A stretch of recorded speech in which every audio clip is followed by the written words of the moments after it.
ჩემი ერთი გადაწყვეტილების თავობაზე უნდა გამცნოთ, გავასწროთ კამერა. და ხუმრობა ნარევია, ეს გადაწყვეტილება ცხადია. ამ გადაწყვეტილების თანახმად იმდენად სწრაფად ვითარდება პროცესები უკრაინის გარშემო, რომ მივიღე გადაწყვეტილება, კვლავ ვიმეორებ, რომ ხუმრობ. აუცილებელია ხუმრობა, ხანდახან მაინც რაღაც დაგვრჩენია. მივიღე გადაწყვეტილება იმის თაობაზე, რომ ბევრი არაფერი, ან საერთოდ არაფერი აღარ თქვა ჩემის მხრივ უკრაინაზე. იმდენად ხშირად იცვლება ვითარება, ერთი-ერთს ამბობს, მეორე მეორეს, მესამეს მეოთხე გამოსდის და მეშვიდეს კი პირველი, რომ ვერ ვეწევი მეთქი მოვლენებს, ასე უნდა ვთქვა. ეს ხუმრობა, რასაკვირველია, ჩემს მოსაზრებებს გაგაცნობთ, რომლებიც აქვე გეტყვით, რომ იქნება ჩემი მოსაზრებებიც იქნება შეცვლილი დროთა განმავლობაში. იმიტომ რომ ადამიანები ვართ, ვაკვირდებით პროცესებს, კვანძი გახსნილი არ არის, დინამიკა შესამჩნევია. მაგალითად, როგორ არ დავეთანხმო, მაგალითად, პრეზიდენტ მაკრონს, რომელიც ამბობს, რომ ტრამპის სტრატეგიულ გაურკვევლობას უქმნის პრეზიდენტ პუტინს. არა, მე მომწონს ეს განცხადება, მაგრამ ასეა კი. ღმერთმა უწყის, როგორ განვითარდება პროცესები უკრაინის გარშემო. და მე გახლავართ მართლა ის იმ პირთა შორის, ვინც დღენიადაკ იმას ცდილობს, იმ ვერსიას არ ვითარებს, რომ უკრაინა გადარჩება და უკრაინა, რა თქმა უნდა, გადარჩება. უკრაინას არავინ მიატოვებს და უკრაინას რასაკვირველია არავინ მიატოვებს. უკრაინას ექნება მხარდაჭერა ევროპის მხრიდან ხო ექნება, მაგრამ ამერიკის შეერთებული შტატების მხრიდანაც ექნება, მიუხედავად იმისა, რომ შეერთებული შტატების დღევანდელი ადმინისტრაციის ცალკეული განცხადებები, და ამაზეც ვისაუბრებთ დღევანდელ ინტერვიუში, ბუნებრივია, რომ არ მოგწონს, გასაკვირი სულაც არ არის. მე ამ ხნის განმავლობაში არ ამომითქვამს არასოდეს, რომ ვითარება არის მძიმედ, თუმცა იმდენგვარი ინფორმაცია ვრცელდება, რომ წკიფზე ვარ ხოლმე, გულახდილად გეტყვით და მინდა ხოლმე რომ თქვა, მაგრამ მეორეს მხრივ როგორ თქვა ამგვარი რამე, იმიტომ რომ ჩვენი საქართველოს და უკრაინის ბედი ერთმანეთთან გადაჯაჭვულია და თუ უკრაინა თეორიულად მაინც მარცხდება ამ პროცესში, ამ შემთხვევაში საქართველოს ავტომატურად ბუნებრივად მარცხდება, მეთქი ასე უნდა ვთქვა და თუ საქართველოს დამარცხ შესაძლო დამარცხებაზე ვისაუბრებ, რაც ასე არ მოხდება, მაგრამ მაინც, ანუ ემოციურ ნიადაგზე თუ წამსდება რამდენიმე სიტყვა უკრაინის დამარცხების თაობაზე, ამ შემთხვევაში ჩემი სმენელის რაღაც მაყურებლის 10%-ს მაინც 5%-ს 1%-ს მაინც შესაძლოა გული გავუტეხო, არ და გულის გატეხვა ყველაზე ცუდი ამბავია ჩვენს რეალობაში. მეორე მხრივ ილუზიების ყრეობაში რომ არ უნდა ვიყოთ, ესეც ფაქტია. მესამე მხრივ შიშველი სიმართლეები რომ უნდა ვთქვათ, ესეც ფაქტია. მეოთხე მხრივ აპათიის დანერგვის უფლება რომ არ გვაქვს, ესეც ფაქტია. ამავდროულად რაღაცები ბუნებრივი არ პრავდება. ხო, ვერ პრავდება. მაგალითად ვერ დავმალავთ იმას, ვერ დავმალავთ და ვერ მithვრეთ, ვერ გავაправებთ იმას, რაც თქვა JD Vance-მა, ამერიკის ვიცე-პრეზიდენტმა. არა იმდენად შინაარსის, უბრალოდ შინაარსის მხრივაც, მაგრამ განსაკუთრებით ფორმის მხრივ. ფორმა უნდა დავუწუნო ამ შემთხვევაში ვიცე-პრეზიდენტს. მართალია, შეერთებული შტატები, ევროპა პრაქტიკულად არაფერს ან უმრავლეს შემთხვევაში არაფერს აკეთებდა შეიარაღებისთვის ადრეულ წლებში. თუმცა უკრაინის ომის ბოლო პერიოდში განსაკუთრებით ევროპა არაფერს აკეთებს, ამასაც ვერ ვითვლით. ამერიკის შეერთებული შტატებიდან კი ისმის და ისმის კრიტიკა ახალი ადმინისტრაციიდან. ფორმა შესაბამისად ცოტა მძიმეა, მაგრამ შინაარსის თვალსაჩინო JD Vance-ის ერთი განცხადება მინიმუმ და რეალურად მეტი შინაარსითაც დასაწუნებელია, შინაარსის კუთხითაც. მან თქვა რუმინეთზე, რომ იქ არჩევნები არ უნდა გაუქმებულიყო და ესო თქვენ თავს დააბრალეთო. ევროპა საერთოდ საკუთარ თავს უნდა აბრალებდეს ბევრ რამეს. არ ვიცი რამდენად სწორი, არ ვიცი კი რა ვიცი რომ არასწორია ეს კატასტროფული განცხადება. ამაზე უარესიც თქვა რეალურად ოღონდ არა ჯეი დი ვენსმა, არამედ ტრამპმა გუშინ. ვისაუბრებთ ამ თემაზე. პოლიტიკის მიმომხილველი კოკი იონათამიშვილი იქნება ჩვენი სტუმარი, რომელსაც მივესალმები. კოკი, მოგესალმები. მე დავით ბენი და დავით ბენი თუ არა? შენს დაბნეული ხარ? ხო, საინტერესო აქცენტია ირაკლი. აი მაგალითად გარი კასპაროვი, რომელიც 10 წელზე მეტია ამერიკაში ცხოვრობს და პოლიტიკოსია და ერთ-ერთი გონიერი ადამიანია, კითხეს ამას წინათ უყურებდი, რომ აი როგორ განვითარდებაო მოვლენებიო და მან თქვა, რომ მე არ ყოფნისო ცოდნაო და ხედვაო იმისიო, რომ განშრიტო როგორ განვითარდებაო და ჩვენ სირგლივ ხედავთ ძალიან ბევრ რა ვიცი, პირდაპირ გასაგებად რო ვთქვა, წყალებში პროფესორებს, რომლებმაც იციან როგორ განვითარდება და ამას თურმე აკი ამიტომაც თქვი, რომ ისა თავი დამანებით მეთქი, ხა ესე გავთ, ხუმრობ ცხადია, მაგრამ არ ვაპირებ, ვუტრირებ. და ერთი თვე ამ თემაზე ლაპარაკს არ ვაპირებ. ნიცის მოგებით მეც არ ვიტყოდი ამას, უბრალოდ ისევ თქვენ ნათქვამს დაუბრუნდები ირაკლი, რომ ამ ჩვენ ყველა ვინც აი პოლიტიკაზე საუბრობთ, ხო, ადამიანები, ანუ ჩვენ ყველა ნათქვამს აქვს ძალიან დიდი მნიშვნელობა იმ წინააღმდეგობის მოძრაობისთვის, რომელიც საქართველოში მიმდინარეობს. ჩემთვის ამაზე მნიშვნელოვანი არაფერი არ არის. არც რაღაც საინტერესოდ პოზიციონირება, იქ რაღაცის თქმა, რაღაცის გარტყმა, მე ხო ვამბობდი, ან აი ბაიდენმა ხო უფრო ცუდი გააკეთა, თუ თქვათ სიტყვაზე ვიღაცას გამოვეკომაგე და ჩვენ ხედავთ აი ძალიან ბევრ რაღაცა ჭმუნვას, ან რაღაც ვერსიებს, ან ზოგს აქვს ისეთი განწყობა, რომ აი უნდა რომ აი ვისაც ტრამპი არ მოწონს, უნდა რომ ტრამპმა რაღაც ცუდი გააკეთოს, რომ აი თქვას, რომ აი მე ხო ვამბობდი.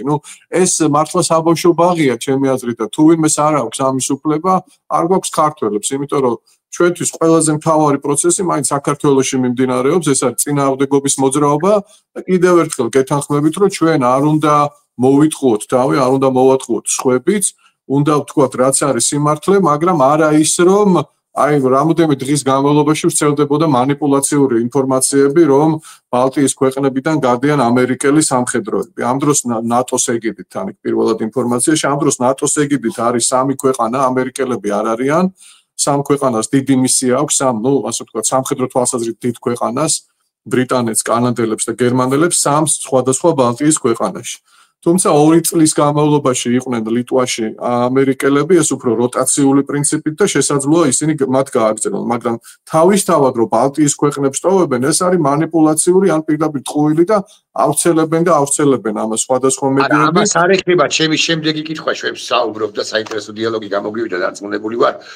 სამართლიანად აკრიტიკებს შენ ქართველი მიმოხილველების ნაწილს, რომლებსაც ახასიათებთ რადიკალური განცხადებების, დასკვნების გამოტანა გაკეთება, მანამ ყოველ შემთხვევაში სანამ კვანძი როგორც ასეთი გახსნილა და კვანძი ჯერჯერობით არ გახსნილა პირველი. მეორე ეს არის დინამიკა.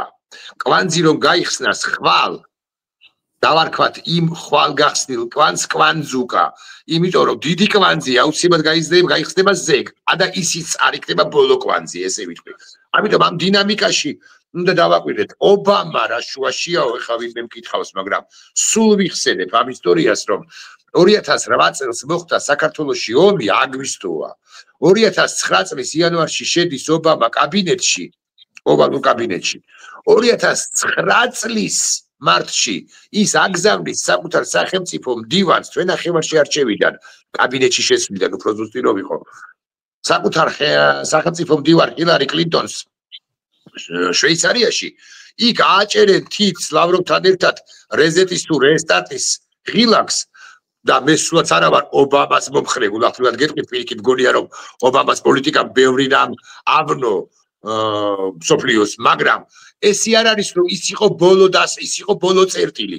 იმის შემდეგ განვითარდა უამრავი ამბავი მოხდა რუსეთ-უკრაინის ურთიერთობაში და ასე შემდეგ. კარგით, ეხლა რო არ გადავიდეთ რაღაც მარჩიელობაზე, პირველი კითხვით მოგმართავ თქვენის ნებართვით შრალ ფაქტებზე ვისაუბროთ. შეძლებს დაგვარად. რა მოხდა კოკი საუდის არაბეთში? უნდა მომიყვეთ თქვენ. ანუ მაყურებელს შევახსენოთ, რომ პირველად რა ხნის განმავლობაში შეერთებული შტატების დელეგაცია სახელმწიფო მდივან რუბიოს თავკაცობით და რუსეთის დელეგაცია, რომელიც ვაღიაროთ, რომ მას ძალიან უნდოდა შეხვედრა საერთაშორისო აქტორებთან და განსაკუთრებით ცხადია შეერთებული შტატების წარმომადგენლებთან, ისინი შეხვდნენ სწორედ საუდის არაბეთში და არა მაგალითად თურქეთში. ამაზეც თუ მოვაცდებთ საუბარს, კი ბატონო, ამ რაკურსითაც განვიხილოთ, მაგრამ პირველ ყოვლისა რა მოხდა და ვისთვის სასარგებლო მოხდა. ანუ ამ კაც ორმაგი მსჯელობა შეიძლება, ხო, ორივე კუთხით შეფასება შეიძლება.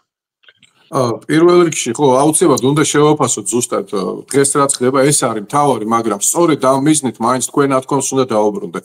არ არის ასე, რომ ძველი ისტორიის გახსენება რაღაცა ბელეტრისტიკა არის და ან ნიშნის მოგება, რომ თუ ვიღაცა ერთს ქომაგობს, ეს საერთოდ გონია დღეს სისულელე, ვის უნდა ქომაგობდა? ჩვენ ქომაგობთ ჩვენ ქვეყანას, უკრაინას, ადამიანის უფლებების დაცვას, ნორმალური ქვეყნის შექმნას. ეს არის და ეს, ხო?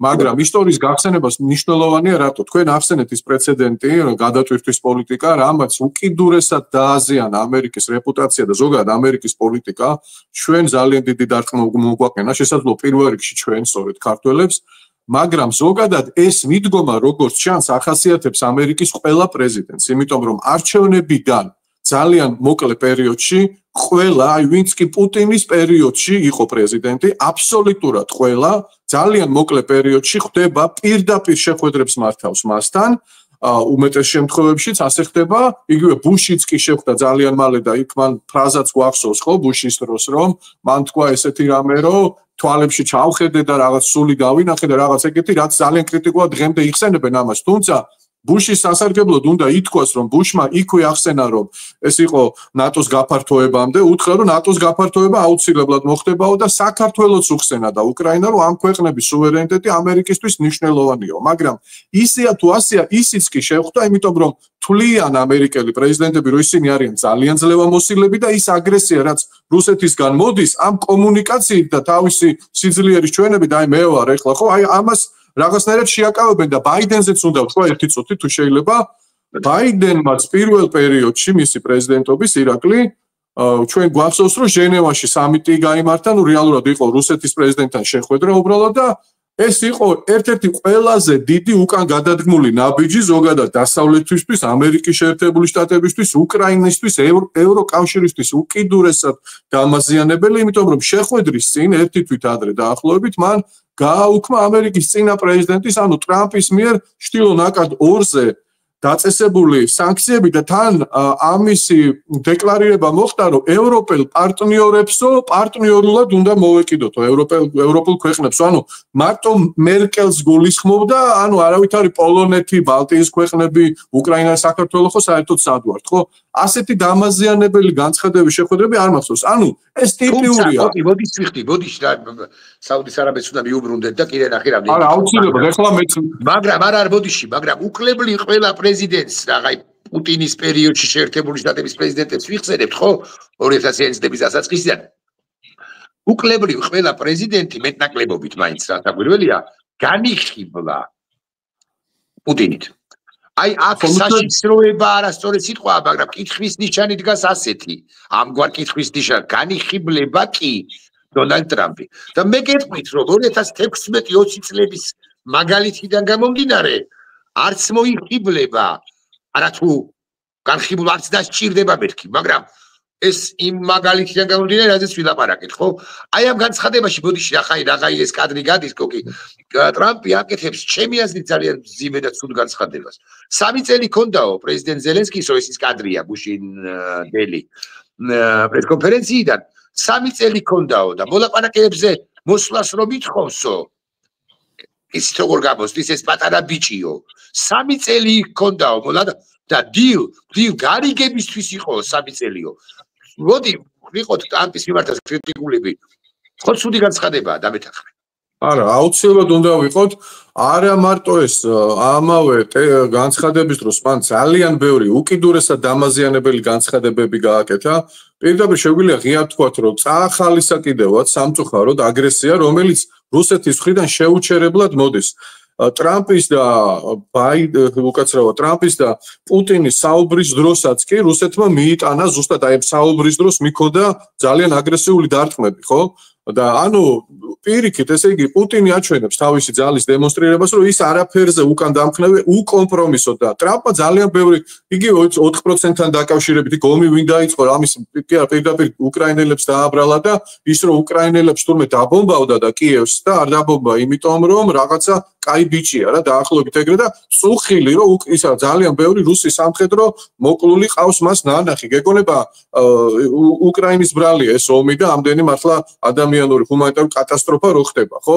ეს განცხადებები არის ცალსახად ამას რა თუნდა დამაზიანებელი, რაც არ უნდა მოვიფიქროთ ეხლა ჩვენ რომ ის შეიძლება უკმაყოფილოა იმით რომ ზელენსკი შეიძლება რაღაცას არ მიყვება იქ წიაღისეულის რაღაც შეთანხმებას ასეთი განცხადებებიც ისმის ხოლმე და ასე შემდეგ.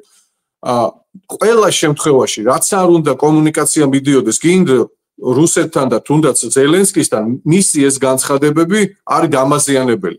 და უკვე მე დავინახე, ხო ძალიან ცოტა დრო იყო, მაგრამ უკვე დავინახე რომ რესპუბლიკელი სენატორებიც კი დღეს ვნახე რესპუბლიკელი სენატორებიც კი გაემიჯნენ ამ განცხადებას ხარდაჭერა გამოუცხადეს უკრაინას და ზელენსკის და მე დარწმუნებული ვარ რომ ნელ-ნელა სახელმწიფო დეპარტამენტის და ტრამპიც გააკეთებს მოდიფიცირებას აქცენტების და ასე შემდეგ.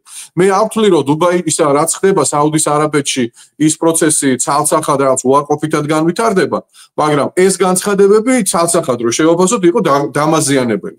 და ეს ფაქტია. თვითონ იმ შეხვედრას რო დაუბრუნდეთ, არ ვიცი, ამ შემთხვევაში უკვე მართლა კასპაროვს დავესესხები. მე არ ვიცი, როდის შეხვდებიან, ზუსტად რას გააკეთებენ, ბუნებრივია ეს მართლა არავინ არ იცის. მე ვთვლი, რომ ძალიან ბევრი ადამიანი წუხს, რომ აი წიაღისეულის მოპოვების გადაცემა, აი ეს უფლება ამერიკელებისთვის როგორ შეიძლება გახდეს რაღაცა ხელშეკრულების საგანი, როცა ამდენი ადამიანი იღუპება რა დროს ფულზე და იმაზე, რა ქვია, რესურსების მითვისებაზე საუბარი, მაგრამ მე მინდა გითხრათ რომ რა ვიცი აი უცებ ვიტყვი რა თქვენთანაც მათ შორის და სადაც კი მქონია გამოსვლის საშუალება არც ტრამპს ჰქონდა მაშინ გამარჯვებული და არც არაფერი არ იყო მე სულ ვამბობდი რომ ევროკავშირზე და ევროპაზე უნდა მოხდეს ძალიან მნიშვნელოვანი აქცენტის გაკეთება იმიტომ რომ ამერიკაშიც და ყველგან ხო ეს უცხოეთში გაწეული ძალიან დიდი ფინანსური მხარდაჭერები რაც გამართლებულია მაგრამ მაინც ხო ეს იწევს უკვე ისეთი დრო მოვიდა რომ ძალიან მნიშვნელოვან პოლიტიკურ შიდარყევებს იმიტომ რომ კომუნიკაციის სისტემები ისეთია სოციალური ქსელები ისეა განვითარებული რომ აი უცებ ახლა ამომრჩეველს ეთქვი შენ თუ ოპონენტი ხარ რომ აი ამ პრეზიდენტმა დახარჯა ამდენი მილიარდი იქ იმდენი მილიარდი აქ და ასე შემდეგ ანუ ყველა ძალას დემოკრატი იქნება ეს თუ რესპუბლიკელი და არა მარტო ამერიკაში ყველგან გერმანიაში თუ ყველგან გაცილებით მეტი აქცენტის გაკეთება უხდება უკვე რა თქმა უნდა ამომრჩეველზე თავის ამომრჩეველს უნდა აუხსნას და ტრამპმაც ბუნებრივია მე ასე დავინახე ჩათვალა რომ მისი ამომრჩევლის გარკვეული ნაწილისთვის რომლის დახმარებითაც გახდა ის პრეზიდენტი მნიშვნელოვანია რომ მან იცოდეს რომ უკრაინაში სრულიად პრაგმატული მიზნები აქვს თავისთვის ასე ვთქვათ აი ცოტათი ისეთი რაღაც პრობლემა არ არის ჩემი აზრით გოგი ბოდის ვიხდი არა ცხადია ეს მნიშვნელოვანი საკითხია იმიტომ რომ ძალიან ბევრი ადამიანი გულის ტკივილით აღნიშნავს რომ როცა ადამიანების რაღაც ჰუმანიტარულ პრობლემებზეა და ომზეა საუბარი ადროს წიაღისეულია და ეს წიაღისეული საკითხი ზელენსკიმ განაცხადა სიაღისეულის დრო შესაძლოა ყოველთვის იყო და არის მით უფრო რომ დაახლოებით წელიწად ნახევრის წინ ზელენსკი სად იყო ტრამპი თავად დაიწყო სიაღისეულზე ლაპარაკი ბაიდენის ადმინისტრაციის პირობებში მაგრამ აქ სხვა რამეზია ლაპარაკი მე ჯერ კარგად მეც და დაწუნებული ვარ ბევრმა ვერ გაიგო ბევრმა რის ჯერ ერთი მემორანდუმი იქნებოდა თუ მაინც და მაინც მოაწერდა ხელს პრეზიდენტი ზელენსკი მაგრამ რის სანაცვლოდ უნდა გადაეცეს სანაცვლოდ შეიძლება არ არის თქვა ზუსტი სიტყვა იმიტომ რომ ზუსტი სიტყვა ბევრი ინსინუაცია მაგასთან დაკავშირებით ის რომ გამჭვირვალე არ არის შეიძლება გასაჯაროვდეს მაგრამ ნუ ყოველ შემთხვევაში ეგ მნიშვნელოვანი საკითხია ანუ საუბარი უნდა იყოს იმაზე რომ შემდგომი დახმარების სანაცვლოდ უნდა გადაეცეს შემდგომი თუ აქამდე გაწეული დახმარება უნდა იყოს ასე თქო მე ამ შემთხვევაში ჩემ მოსაზრებას ვამბობ ხო ეხლა ეს ასე უნდა გააკეთონ და ამ გზას უნდა გაუყვანთ. ეხლა ზელენსკი პრინციპულია და ის რომ არ დათმობს თავის ინტერესებს, ბუნებრივია ეს ცხადია და არც ის მგონია რომ საბოლოოდ კომუნიკაცია ვიმედოვნო მინდა პირველ რიგში, მაგრამ საბოლოოდ კომუნიკაცია ისე წავიდეს რომ ეხლა რაღაც არ მინდა განსაკუთრებული რაღაც ფრაზებით ვისროლო, მაგრამ რომ ამერიკა რაღაცნაირად უკრაინის ინტერესებს უკვე კატეგორიულად არ გაითვალისწინებს. არ გონია რომ ესე მოხდეს და ის შეთავაზება წიაღისეულზე იქნება მეტნაკლებად ოპტიმალური. ეხლა ევროპაზე რომ დაუბრუნდეთ საუბარს, ხო, რა თქმა უნდა, იგივე ვენსის გამოსვლაში და ყველგან თუ იმას მოუხსნით, რომ ძალიან უხეში იყო და რუმინეთთან დაკავშირებით ვიზიარებ, რომ აბსოლუტურ კრიტიკას ვერ უძლებს და ისიც რომ მაგალითად შოლცს არ შეხვდა თან არჩევნების წინ, ხო? ეს არის აი ძალიან აბსოლუტურად ძალიან არაკოლეგიალური. შესაძლოა გერმანელების დავნაშავეები არიან გარკვეულწილად, დავნაშავე სიტყვა არ არის, სტუან, მაგრამ შოლცი არ არის ის ლიდერი, რომელიც გერმანიის წლების განმავლობაში ყავდა, აბსოლუტურად სხვა ტიპის ლიდერია და თან ცოტა საოცარია, რომ ის სოციალ-დემოკრატია და თითქოს ისინი უფრო სოციალურ საკითხებზე უნდა აკეთებდნენ აქცენტს და ამ დროს მემარჯვენე იყო ანგელა მერკელი, რომელმაც ფაქტურად გერმანია აქცია სოციალურ სახელმწიფოდ, რომელიც უსაფრთხოების საკითხებზე საერთოდ არ ფიქრობდა. მე სტატია გამოვაქვეყნე და ერთ ფრაზას მოვიყვან მარტო ტაბულას მადლობა გამომიქვეყნა, იქ დავწერე უბრალოდ რომ პოლიტიკოსზე რა, რომ თუ შენ არ ითვალისწინებ უსაფრთხოების საკითხებს, შენ პოლიტიკოსი არ ახარ. მაგრამ თუ შენ ვერ იაზრებ ადამიანის უფლებების მნიშვნელობას, შენ უკვე ევროპელიც აღარ ხარ საერთოდ. მაშინ და ეს არ ვიცი ხა ეს დილემა თუ რაღაცა არსებობს, მით უმეტეს გერმანელებისთვის თუ გადავდივართ იქ, იმიტომ რომ მიგრაციული კრიზისი მთავარი გამოწვევა აქვს, იქ არჩევნები აქვს და მე მაინც სხვა რაღაცის თქმა მინდოდა ერთ პასაჟს გავაკეთებ. აი იმდენად იყო უგულებელ ყოფილი არა მხოლოდ გერმანელების, აი ყველას, აი შვედეთი რატო არ იყო აქამდე ნატოს წევრი, აი უბრალოდ გასაკვირია. 2014 წელს მაგალითად შვედეთთან ახლოს მივიდა, შვედეთის საზღვაო წყლებში ახლოს მივიდა რუსული ავტომური წყალქვეშა გემი, ეს დააფიქსირეს უფრო სხვებმა გადმოსცეს და მათ არ აღმოაჩნდათ, აი სოფლიოში უმდიდრეს ქვეყნების ხუთეულში შედის, ხო? მათ არ აღმოაჩნდათ საჭირო სამხედრო ატრიბუტიკა ზედამხედველობის წარმოებისთვის. ან ერთი ვერტმფრენი ქონდა და გეგმა ქონდათ ისეთი, რომ ძველებიო ჩავაბარდო, შემდგომს აპირებდნენ 2008 წლის მერე, აპირებდნენ 10 წლის მერე, ანუ 2018 წლამდე. ანუ საერთოდ იყო ერთი 200 კაცი რომ შესულიყო, შეიძლება სტოკჰოლმი აიყოთ. ვუტრირებ ბუნებრივია, მაგრამ აი ევროპა წავიდა ამ მიმართულებით, რომ ეხლა აღარ მოხდება არანაირი მithmes კონვენციური ომი და ყველაფერი იყო ჩადებული სოციალურ პროგრამებში. და გაამდიდრეს აგრესიული და ავტორიტარული რეჟიმები და ბუნებრივია ამერიკელების გულისხმობას იწევდა წლების განმავლობაში და იგივე რომ ეხლა ნატოში შეთანხმებას არ გვევდნენ რომ მთლიანი შიდა პროდუქტის 2%-ს არის მართალია შეერთებული შტატების დღევანდელი ადმინისტრაცია მართალი იყო ტრამპი როდესაც ითხოვდა სტოლტენბერგთან შეხვედრის დროს 2018-ში არ მეშლება და ამბობდა რომ 2%-მდე გაზარდეთ ეს მთლიანი შიდა პროდუქტთან მიმართებაში თავდაცვის ხარჯები და სწორი იყო ეხლა საერთოდ 5%-ზე ლაპარაკობს მე მესმის სლეში არ მესმის პორტუგალიისა რომელსაც 0.3% აქვს საერთოდ იმიტომ რომ მას არაფერი არ ემუქრება ეხლა ესპანეთი რომ და ანდორა რომ ოკუპაციას არ დაიწყებენ ხო ეს გასაგებია და იქიდან რაღაც ატლანტის ოკეანიდან რომ არავინ არ შეჭამს ლისაბონს თუ ქალაქ პორტუს ხო მაგრამ ამაზე არ არის საუბარი მესმის სლეში არ მესმის უფრო რასაკვირველი ეხლა აღარ მინდა ამ საუდის არაბეთზე ლაპარაკი ევროპაზე მინდა გკითხო დარჩა მარტოკა ეს ევროპა და ფლად მარტო რო არ დარჩება ეს ვიცით მაგრამ თუ შესუსტებული ოკეანეა ჩვენი შორისო ტრამპი ამბობს მე კი არ მემუქრება თქვენ გემუქრებათო საბოლოო ჯამში ეს რუსეთი და ცოტა ხელფეხი გაანძრიეთო მაგრამ ეყოფა თუ არა ევროპას უყურეთ როგორ დავსვამ კითხვას ჯერ სურვილი, იმიტომ რომ ერთიან ევროკავშირზე ვლაპარაკობთ საბოლოო ჯამში. არა ცალკეულ სახელმწიფოებზე. გერმანიას ეყოფა, შოლცს ეყოფა, ტუსკი ჩანს ახლა, მაკრონს ეყოფა, შოლცი აღარ იქნება კანცლერი, გერმანიას, მაკრონს, პოლონეთს, მაგრამ პორტუგალია ვახსენეთ და სხვები შეგვიძლია ვახსენოთ. სურვილი ექნება თუ არა, მე რესურსი ალბათ და რა თავარია დრო. იმიტომ რომ იცი ესე მარტივადაც მაგალითად 5%-მდე აწევა გულახდილად ვიყოთ თავდაცვის ხარჯებისა არ არის მარტივიც არ არის უამრავი სოციალური გამოწვევა მათ მარტივი არა შეუძლებელია ირაკლი ეს შეუძლებელია, იმიტომ რომ აი ეს არის პირდაპირ ვთქვათ, ანუ მათემატიკაზე რო გადავიდეთ, ეს არის მნიშვნელოვანი, ეს არ არის ბიუჯეტის 5%-ზე, ეს არის მთლიანი შიდა პროდუქტის პროცენტებზე და დაახლოებით თანაფარდობა რო ვთქვათ, ხო, გერმანიის შემთხვევაში, ანუ გამოდის რომ მთლიანი შიდა პროდუქტის დაახლოებით 10%-ია ბიუჯეტი. ანუ გამოდის რომ ბიუჯეტის 60-70% იქ რაღაც პროცენტებსაც გააჩნია, ხო, უნდა წავიდეს თავდაცვაზე, რაც არის წარმოუდგენელი. ოპტიმალური რიცხვი ჩემი აზრით იქნება 3%, 3%-ზე ცოტა მეტი, რაზეც იყო უკვე პრაქტიკული საუბარი, ანუ თავდაცვის მინისტრების დონეზე, რომ ეს რიცხვი შესაძლოა იყოს ოპტიმალური. თორე 5% შეუძლებელი იქნება აბსოლუტურად. მაგრამ ის რომ უნდა გაზარდონ, ბუნებრივია ფაქტია და მე ისევ გამეორდები, რომ ეხლა ჩვენ ჰიპოთეზებზე ვლაპარაკობთ და ჩვენ როგორ ხედავთ, ხო ამ ამბავს. მე დარწმუნებული ვარ, რომ ევროპელ ძალიან ბევრ ლიდერს გადახედილი აქვს, რა თქმა უნდა, თვლის, რომ უნდა შეიცვალოს პოლიტიკა უსაფრთხოების, უნდა გაძლიერდეს ფულის ხარჯვაც, უნდა გაძლიერდეს, მაგრამ მათ მანევრირების საშუალება აქვთ ცოტა იმ დაშვებული შეცდომების გამო, რომლებიც მათ წინა წლებში დაუშვეს. ან მათმა წინამორბედებმა არ აქვს მაგას მნიშვნელობა. საუკეთესო მაგალითი არის ნატოს გენერალური მდივანი.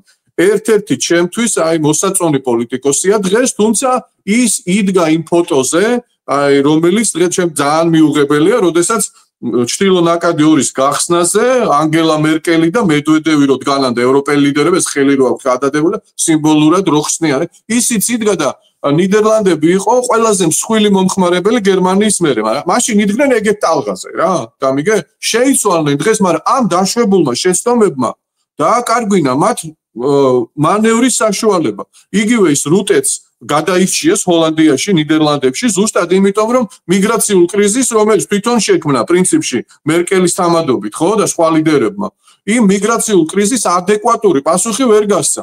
თორე მას ჰქონდა ეხლა ძალიან კარგი წინადადება, როგორც ნიდერლანდების ხელმძღვანელს, ანუ ამკაცრებდა ამ პოლიტიკას მიგრაციული კრიზისის, ასე ვთქვათ, მიგრაციულ პოლიტიკას უпроსტად ამკაცრებდა, ოღონდ არა ისე, როგორც ულტრარადიკალები ამბობენ, იგივე ნიდერლანდებში, რომ მუსულმანი საერთოდ არ უნდა შემოუშვა და თავშესაფარი არ უნდა კონდეს და ადამიანად რო ართულიან არავის რა, ზოგიერთები, ესეთებიც ყავს რა, მაგრამ იმ დონეზეა უკვე ხალხი მიყვანილი და ისეთ გამოწვევას ხედავენ, რომ მისი ზომიერი ცვლილებები აღარ პოულობს ხალხში მხარდაჭერას, იმიტომ რომ მე და თქვენ საუბრობთ, ისინი საუბრობენ, მაგრამ გერმანიაში ბოლო არასრული 10 თვის განმავლობაში რამდენი ტრაგიკული შემთხვევა მოხდა ამ ტერორისტული აქტის მერე. ბავშვები დაიღუპნენ, პოლიციელები დაიღუპნენ და რა ვიცი რა არ მოხდა. ამას ხო ხედავენ ყველა. ეს დაშვებული შეცდომები მანევრის საშუალებას უკარგავს. შოლცი რო ამბობს, რომ ეხლა მე ტანკს გავაგზავნე, იმას გავაგზავნე, ამიტომ აქტიურდებიან ულტრამემარჯვენეებიც, ულტრამემარცხენეებიც და იმათკენ მიდის ხმები და ეს არის ეს დილემა შექმნილია უკვე და ყველამ ერთად შექმნა განსაკუთრებით ყოველთვის მერკელის როლზე უსვამ ხოლმე, იმიტომ რომ ის იყო მართლა უპირობო ლიდერი იყო ევროკავშირის და საერთოდ მიგრაციული კრიზისი რო დაიწყო, მან პარტნიორებსაც კი არ გაუზიარა, რომ აი ესე ვფიქრობო და ესე ვაპირებო და ამან გაერთიანებული სამეფო იძულებული ერთ-ერთი მთავარი მიზეზი ესეც იყო, იმიტომ რომ თქვენ საზღვრებს ვერ აკონტროლებდო და ისინი სხვა მიგრანტებზე დაობდნენ, თქო, აღმოსავლეთ ევროპიდან ისინი გვართმევენ სამუშაო ადგილებსო და ეხლა მილიონი მიგრანტი ერთ წელს რო დაინახეს გერმანიაში და ჩვენც უნდა მივიღოთო, ნუ ბუნებრივია აღარ შეებუენ ამ ამბავს. ოკეი, ეხლა არის გადავიდეთ უკრაინასთან. ერთ წინადადებას ვიტყვი. მიუხედავად ამისა, ირაკლი, მე ვხედავ, რომ ევროკავშირი კონსოლიდაციისკენ აბიჯებს დგამს. დრო ეყოფა თუ არა, იმიტომ რომ რუსეთის ამასობაში თუ დაინახავს ევროკავშირის სივრცეში მოსუსტებულ შეერთებულ შტატებს. გარკვეული ალბათობით ყველაფერს ვერ ვამბობ, ესე დაბეჯითებით ვერ ვამბობ, მაგრამ ალბათობა ამისი ერთგვარად არის. მე გამოვიწყავ, რომ რაღაცა მძაფრი კონფრონტაცია იყოს ამერიკასა და ევროკავშირის შორის, ეს მოსინჯვა ერთმანეთის უბრალოდ ამ შემთხვევაში ისინი გარდაულად უნდა ითანამშრომლონ, ის რომ რაღაც ჩინეთთან რომელიმე უფრო დაიწყებს მეორესთან რაღაც იმის, აი ეს საბოლოოდ ეს ასე არ მოხდება, ტაქტიკურად შეიძლება ორბანიც იყოს ეხლა ტრამპის პარტნიორი, მაგრამ სტრატეგიული თვალსაზრისით და დროში მე ვერ ვხედავ, რომ რაღაც ისინი ერთმანეთთან კონფრონტაციულ გარემოში იყვნენ და მე მგონია რომ ნამდვილად ეყოფათ. უბრალოდ მე დღეს რაღაც მოგზალებული პოსტით დავწერე, უბრალოდ ევროკავშირმა უნდა გაადადგას კონკრეტული ნაბიჯები. ის არ უნდა გახდეს მეორე გაერო, რომელიც აბსოლუტურად არაქმედითია, თუმცა ძალიან კაი მიზნებისთვის შეიქმნა, მაგრამ იქ უსაფრთხოების საბჭოში ჩინეთი და რუსეთი რო ყავს და იმან რომ უნდა უზრუნველყოს თურმე მშვიდობა და უსაფრთხოება მთელ მსოფლიოში, ხო? ეს ქმნის მას არაქმედითს და მაუნე რა ექთათი 1948 წელს გერმანიას ხო ვერ შეიყვანდნენ. არა, კი ბატონო, მაგრამ იმ თავითვე ჩანდა რომ არც ერთი და არც მეორე ქვეყანა არანაირი ღირებულებით, ნუ ეგ უნდა გადაიხედოს და არ მე ვარ ევროკავშირზე ამ წუთას რა. ანუ ფაქტიურად ერთი უნგრეთი ხანდახან სლოვაკეთთან ერთად აშანტაჟებს მთელ ევროკავშირს. და ამ დროს თქვენ წარმოიდგინეთ ირაკლი რომ ჩვენ ხო ვიცით რომ ევროკავშირში არიან ეგრეთ წოდებული დონორი ქვეყნები, მაგალითად გერმანია ყველაზე მსხვილი, მას შეაქვს დაახლოებით 20 მილიარდი. ყოველწლიურად, რომელსაც სხვა ქვეყნები მოიხმარენ ბენეფიტებად და პირველ რიგში უნგრეთი არის ერთ-ერთი ყველაზე. ანუ გერმანიას შეაქვს ფული და მავნებელ ორბანს ხარჯავს და თან ხელს უშლის გერმანიას ევროპული პოლიტიკის გატარებაში. ეს ამბავი უნდა დამთავრდეს რა, ამის ფუფუნების დრო აღარ არის და ამისი მექანიზმები ევროკავშირის საკმაოდ რთულ, ასე ვთქვათ, ფუნდამენტურ დამფუძნებელ ლისაბონის დოკუმენტებში მაინც დევს და 1 მილიარდი რო წაართვეს ბატონ ორბანს, ხო ეს იყო ამ მიმართულებით გადადგმული ნაბიჯი და იგივე მაკრონის შეხვედრა რო გაიმართა, იქ ხო ვერ დაუძახეს ევროკავშირის ლიდერებს.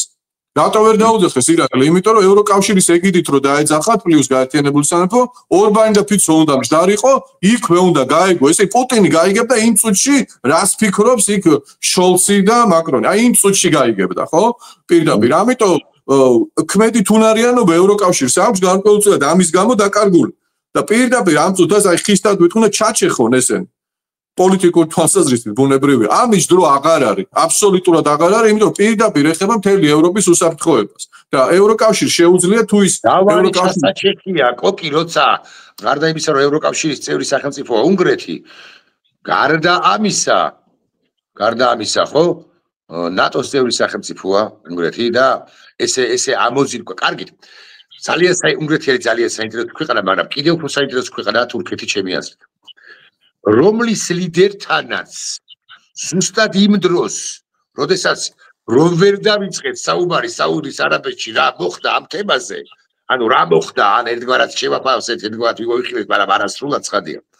ანუ როცა ერთმანეთს ხვდებოდნენ მარკო რუბიო და ლავროვი, ზუსტად ამ წუთებში მეთქი ვუტრიებ, მაგრამ მაინც პრეზიდენტი ზელენსკი ხვდებოდა პრეზიდენტ ერდოგანს.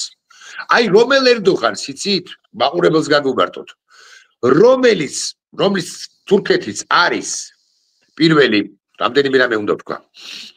ქემალიზმისგან ცოტაზე გვარიერად მეტად დაშორებული, ესე ვიტყვი. კარგით არა აქვს ამას მნიშვნელობა ვინმე მეტყვის, მაგრამ ჩემი აზრით აქვს. გავარებოთ თავი. რომელიც ერთდროულად არის, ნახეთ, პირველი ნატოს წევრი სახელმწიფო, რომელთან მიმართებაში სხვათა შორის კონტინენტურმა ევროპამ ჩემი აზრით, აქაც ესე ვიტყვი, ბევრი შეცდომა დაუშვა ევროკავშირთან მიმართებაში მისი ინტეგრაციის კუთხით, მაგრამ ეს ჩემი აზრია, შესაძლოა განსხვავებული აზრი არსებობდეს. რომელიც თურქეთი არის 3+3-ის, ჩვენთვის ყოველ შემთხვევაში ძალიან მძიმე ფორმატის. ერთი სამთაგან წამყვანი სახელმწიფო, რომელსაც აქვს თბილი, არა, უკაცრავად, ნელთბილი ურთიერთობები მოსკოვთან, როგორც ხანდახან წაეჩხუბებიან ხოლმე ერთმანეთს და ისე, რომ მე მათი შერიგებად თქოს წარმოუდგენელია, რამდენ რამეს ვამბობ, რომელიც არის ბრიქსის წევრი. და ბრიქსისკენ მიიღრა. მიდის ხო უფრო ზუსტი რომ იყო. ეხლა მითხარით. და იქ ზელენსკიმ გააკეთა ჩემი აზრით ისტორიული განცხადება. ნახეთ რა თქვა, როცა თქვენ მითხარით რა თქვა, მაყურებელს გვეუთხარით ცხადიები ვიცი. ორი სტუქით მე ვიტყვი რომ აი აქ ჩემს გარეშე ნუ თან ხმდებითო რა. მე რასაც ჩემს გარეშე, ჩემს სახლზე ლაპარაკი, ის ოთახი ვისია და ეს ლოჯი ვისი, დონბასი ვისია და ყირიმი რატოა იმისი, ეგრე არ გამოვა უფროსო თანასწორო მეგობრებო და მტერო რუსეთო. ახლა მითხარით ზელენსკის შეფასება განცხადება შევიფასეთ და თურქეთზეც ველაპარაკეთ ორი სიტყვა მითხარით. ხო, თურქეთი ახლა ჩვენთვის ჩვენი მეზობელია, ნატოს წევრი ქვეყანაა და ბუნებრივია მას უდიდესი დატვირთვა და მნიშვნელობა აქვს. ნუ 3+3 ჩვენთვის არის 0 პირდაპირ უნდა ვთქვათ, ეს ამას არანაირი პერსპექტივა არ აქვს, იმიტომ რომ რაც არ უნდა ახლო პარტნიორული ურთიერთობა არ გქონდეს თურქეთთან, ჩვენი სავანი და მიზანი არის ევროკავშირი, რომელშიც თურქეთი ვერ ინტეგრირდა რა პრინციპში. ანუ ჩვენი კულტურული მთავარი სადაც ჩვენ გვინდა რომ ვიყოთ, ეს არის ევროკავშირი. ნატო არის უმნიშვნელოვანესი, ბუნებრივია, მაგრამ ნატო გვინდა რომ უსაფრთხოდ ვიყოთ პრინციპში და განვითარდეთ და რომ ჩვენ ასე ვთქვათ, ვიღაცები თავზე არ დაგვესხნან, როგორც ადრე ხდებოდა ისტორიულად სამწუხაროდ. აქედან გამომდინარე ეს მოცემულობა ჩვენთვის არის. ბუნებრივია, ყოველთვის ცდილობდა ამას ხარის დაბალანსების პოლიტიკა ქვია თურქეთის, შეიძლება თუ არ ვიცი, აბალანსებდა თითქოს და თუმცა დღეს მანევრის საშუალებები თურქეთსაც ნაკლები ექნება, იმიტომ რომ შესაძლოა ისე ხისტად განვითარდეს ამ დიდ გლობალურ ძალებს შორის ურთიერთობა დროთა განმავლობაში, რომ ის რო ეხლა დაფინანსებას და ფინანსურ ხარდაჭერას თხოვდეს, თქვა ჩინეთს და ამ დროს მეგობრული ურთიერთობა უნდადეს, თქვა ამერიკასთან ან ევროკავშირთან, ეს მოდელი შეიძლება აღარ იყოს სიცოცხლისუნარიანი და თურქეთს ეკონომიკური გამოწვევები მიუხედავად იმისა, რომ ჯერ კიდევ უდიდეს პროექტებს ახორციელებს ინფრასტრუქტურული, აქვს ძალიან დიდი და სწორედ ამიტომ უნდა ბრიქსში და ჩინეთთან დაახლოება, რომ მისი ფინანსური რესურსები მოახმაროს საკუთარ თავს. ერთი მომენტია კიდე, რაც თქვენ ჩამოთვალეთ, რომ თურქეთის გავლით გადის რუსეთიდან ფაქტობრივად ერთადერთი არხი, რომლითაც ბუნებრივი აირი შედის ჯერ კიდევ ევროპის ქვეყნებში. ხო, ევროპის ქვეყნებში, ხო, ნუ ამაზე ზეგავლენას უკრაინა ვერაფრით ვერ მოახდენს, ანუ უკრაინის გავლით ეს არ ხდება, ამასაც დიდი მნიშვნელობა არც იმდენი, რამდენიც ბუნებრივი ადრე გადიოდა, იმიტომ რომ ამ ერთი მილსადენით ამდენი ვერ გავა, მაგრამ ყოველ შემთხვევაში რუსეთს ამ ხრივაც პრინციპში გარკვეულწილად ეხმარება და რა გზავნილიც მან თქვა, თქვენ რას თქვით, ეგ იყო აბსოლუტურად სწორი, პრინციპში აღნიშნა კიდევაც ხაზიც გაუსვა, რომ მისთვის შესაძლოა სტამბულიც კი იყოს მოლაპარაკების დროს თუ ასეთი დადგა და იქნა მისთვის მისაღები ფორმატი სამართლიანი და არა უმცროსი ძმასავით მოვიდეს, როგორც თქვენ თქვით, არავედ სრულფასოვანი მონაწილე და ნუ ეხლა უკრაინის გარეშე რო არ უნდა გადაწყდეს უკრაინის განვითარების და ცხოვრების გეგმა, ეგ ხო ორჯერ ორია. ნუ ეხლა ტრამპს უბრალოდ არაბეთის ქვეყნებში ჰქონდა ტრადიციულად საკმაოდ კარგი, ასე ვთქვათ, პოლიტიკური წარმატებები და მას უნდა კიდევ ერთხელ ხაზი გაუსვას და რომ აი ამ ქვეყნებში შეიძლება გამართოს ასეთი მნიშვნელოვანი შეხვედრა. ერდოღანის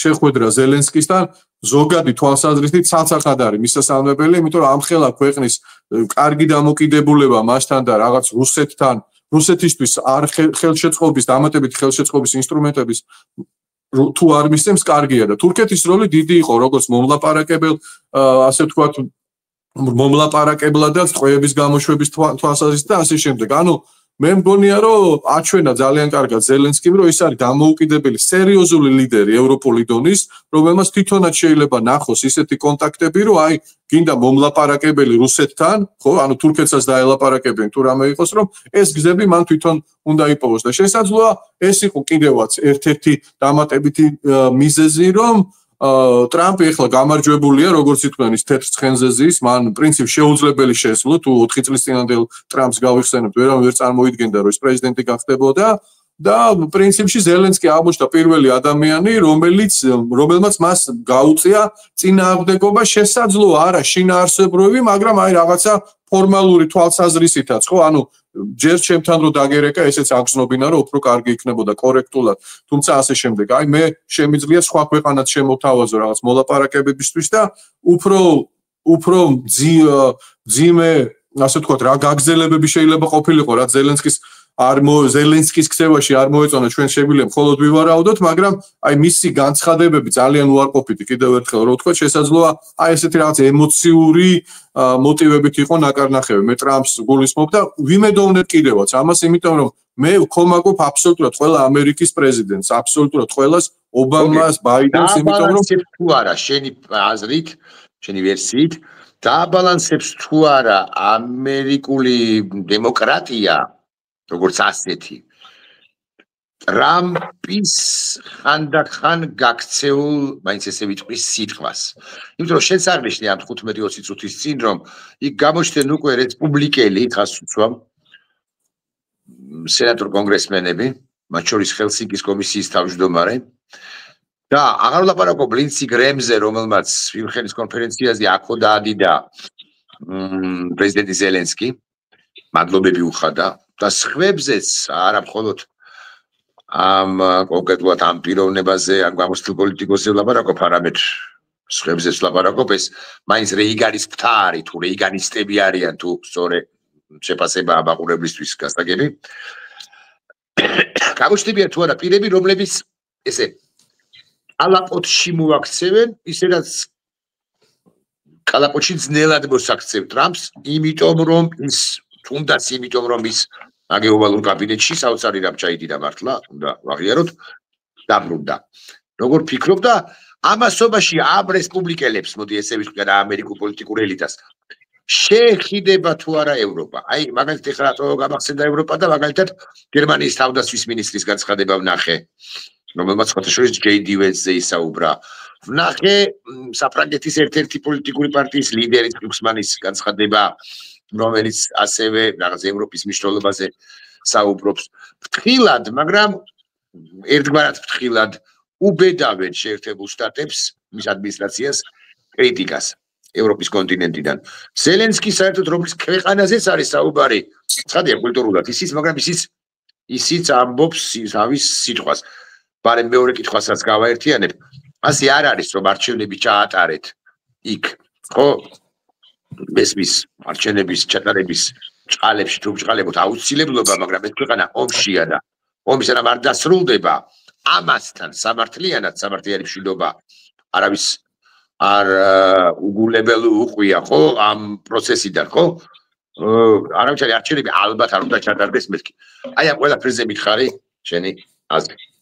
ხო, ბუნებრივია ხა, რაც არ უნდა პოლიტიკური თვალსაზრისით ძლევამოსილი ფიგურა არ იყოს ტრამპი, ხა ის მთლიანად რესპუბლიკურ პარტიას არც გონი რომ განსაკუთრებით ეს სურვილი იყოს, მაგრამ ხა რესპუბლიკურ პარტიას ის ვერ შეცვლის, ხო, ხა ეს წარმოუდგენელია, ამერიკა, ეს საქართველო ხო არა და 2 წლის შემდგომ, როცა შუალედური არჩევნები იქნება, მაშინ მისი თქვათ აბსოლუტურად თუ ის ერთ ტალღაზე არ იქნება რესპუბლიკურ პარტიასთან და ასეთ პრინციპულ საკითხებში თუ მათ ყოველთვის უთანხმოება ექნებათ, ნუ დიდ ჯგუფებთან მაინც, ხო, საკმაოდ დიდ ჯგუფებთან, ბუნებრივია რესპუბლიკური პარტია დაზარალდება და დაზარალდება ტრამპის ადმინისტრაციაც, იმიტომ რომ თუ ის დაკარგავს კონგრესის ორივე პალატას, რაც ხშირად ხდება ხოლმე პრინციპში, აძლევენ საპრეზიდენტო არჩევნებში ვინც წააგო იმ პარტიას, მაგრამ თუ მნიშვნელოვნად წააგო მან ეს იქნება პარტიისთვის ძალიან სერიოზული ნიშანი, ძალიან ბევრი ცვლილებების და პირიქით, თქვა დემოკრატების შემთხვევაში უკვე თუ მათ სრული კონტროლი დაამყარეს კონგრესზე, ეს იქნება მოქმედი პრეზიდენტისთვის ძალიან ცუდი. ბუნებრივია, რომ ამას რა თქმა უნდა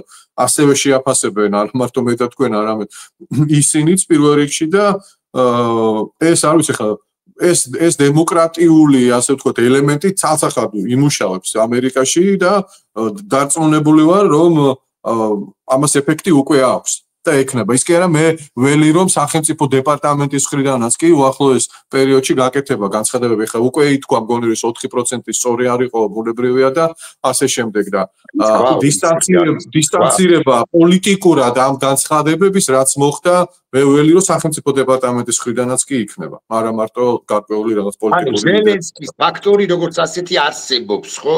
მისი უგულებელობა რას თქმა ეს თქვით ჩვენ რომ ის შევხვდა, ეხლა შეიძლება გლობალური ლიდერი არ არის, რა ქვია, ერდოგანი, თუმცა ბატონ შათირიშვილი ამბობს, რომ ერდოგანი არის გლობალური ლიდერი და ევროპაში არავინ არ არის გლობალური ლიდერი, ხო?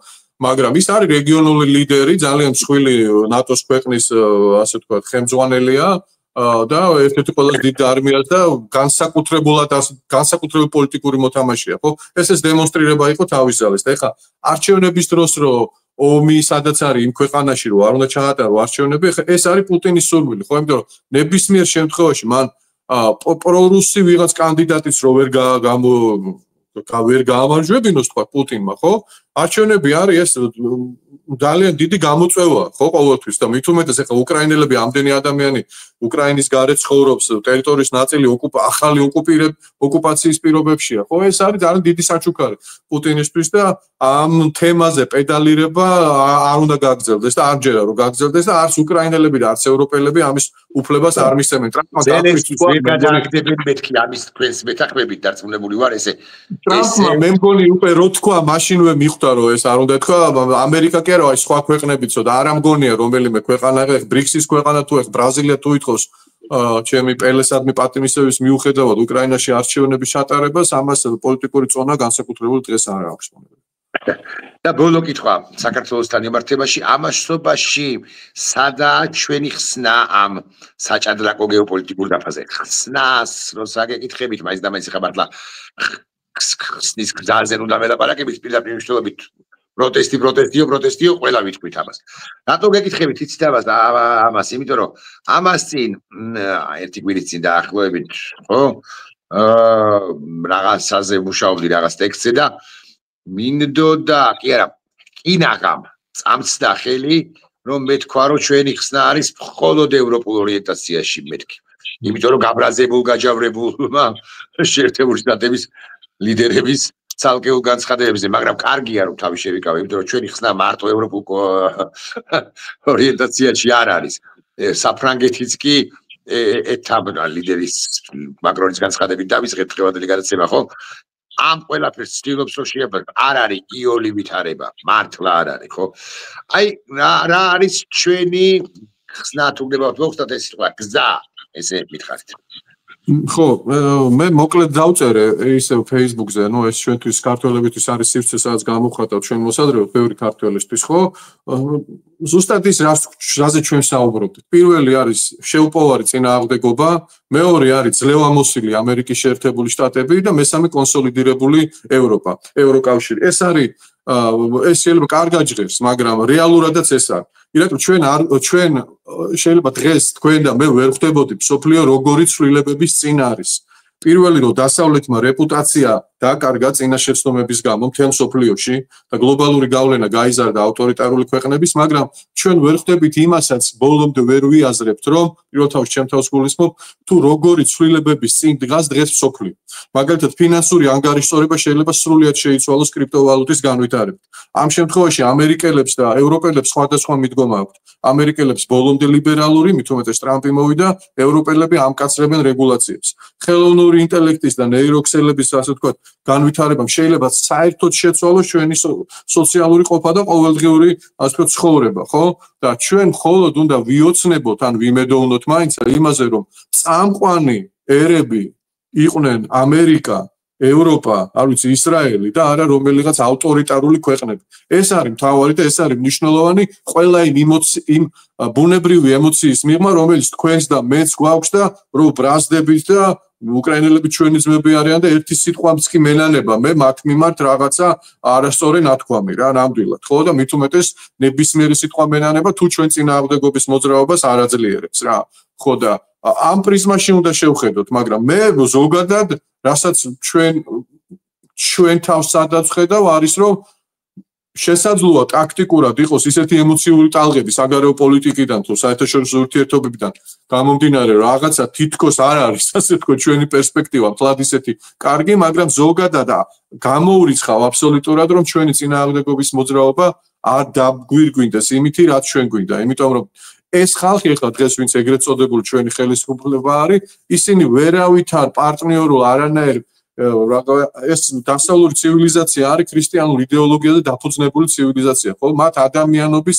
ყოველგვარი რაღაც სახე დაკარგული აქვს და ვერანაირ პარტნიორს ისინი საბოლოოდ ვერ იპოვიან ტაქტიკურად შეიძლება რაღაცა გაუხარტეთ სადღაც რომელიღაც შეთანხმების დროს შეიძლება თქვან რომ ნატო ნახევარი წელი სიტყვაზე არ ფართოვდება და მოაწყონ ძალიან დიდი ზეიმი მაგრამ სტრატეგიული თვალსაზრისით ისინი დამარცხებულები არიან ადამიანური თვალსაზრისით ისინი უკვე დამარცხებულები არიან ამაზე მეტი რა უნდა დაგემართოს რაც მათ დაემართათ მაგრამ პრაქტიკულადაც ისინი აუცილებლად დამარცხდებიან კოკიო და სამიშვილი იყო ჩემი სტუმარი კოკი ყველა თემას ვერ შევეხეთ გულახდილად გეტყვი იმიტომ რომ აი ამ 50 წუთმა პრაქტიკულად ხო სხვა თემებიც მოიტანა და გადავედგადმოვეთ მაგრამ მაყურებლისთვის დარწმუნებული ვარ საინტერესო იყო ჩვენი ინტერვიუ და ვარქვათ ამას უფრო ზუსტი რომ იყო დიალოგი ესეთი ისეთ მნიშვნელოვან საკითხებზე ჩვენ კიდევ უშუალოდ მე და თქვენ ეთერში და ეთერს მიღმა ცხადია შევხვდებით ვისაუბრებთ საინტერესოდ მე მადლობას გიხდი და წარმატებას გისურვებ ეს იყო ჰარტაბლო დღეს ჩვენ ვეცდებით მაყურებელს ვეთქვი ბარემ რომ კონდეს მეორე პროდუქტიც ისევ ჰარტაბლო და უკვე დღის ბოლოს დღის ბოლოს ან ხვალდილით ჩვენ ჩემს მონოლოგსაც შემოგთავაზებთ. კი ვთქვი, რომ უკრაინაზე არაფერს ვიტყვი მეთქი, მაგრამ აბა უკრაინის გარეშე რა გამოვა. ნახვამდის.